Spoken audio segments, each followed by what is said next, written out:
মসজিদ, এটা হচ্ছে মিকাত মসজিদ,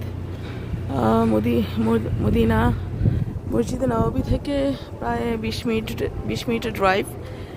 তো আমরা আসছি এরহাম করতে। আমি মসজিদে নববী থেকে রওনা দিয়েছি। আর এটা হচ্ছে মিকাত মসজিদ, এখানে এহরাম করে, এহরাম বেঁধে নেয় আলহামদুলিল্লাহ। আমি এখন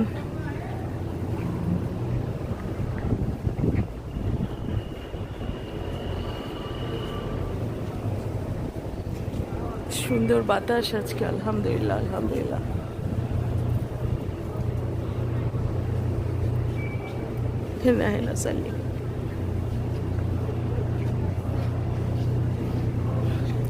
এটা হচ্ছে মেয়েদের অজুখানা আর ওয়াশরুম।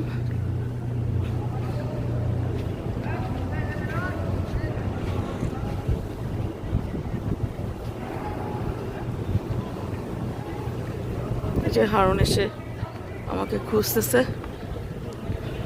হারুন, আছি আমি। আলহামদুলিল্লাহ রেখে দিচ্ছি। এটা হচ্ছে মিকাত মসজিদ আলহামদুলিল্লাহ। এটা এহরাম মদিনা শরীফ থেকে যখন আমরা উমরা করব, মক্কায় যাব, তখন এই মিকাত মসজিদে আমাদের এহরাম বাঁধতে হবে।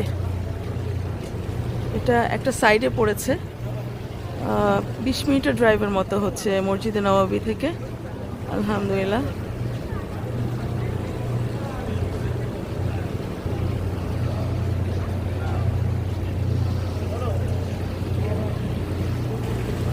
হারুন দাঁড়িয়ে আছে, আমাদের চলে যেতে হবে। গাড়িওয়ালা নিয়ে এসেছি, গাড়িওয়ালা আমাদের মিকাত মসজিদে ড্রপ করেছে, আবার পিক আপ করবে আমাদের হোটেলে। আমরা সমস্ত লাগেজপত্র নিব, তারপর আমরা ট্রেন স্টেশনে চলে আসবো ইনশাল্লাহ। বাইক আল্লাহ মালিক বাইক। হ্যাঁ শরীক, হ্যাঁ ও তাই তো।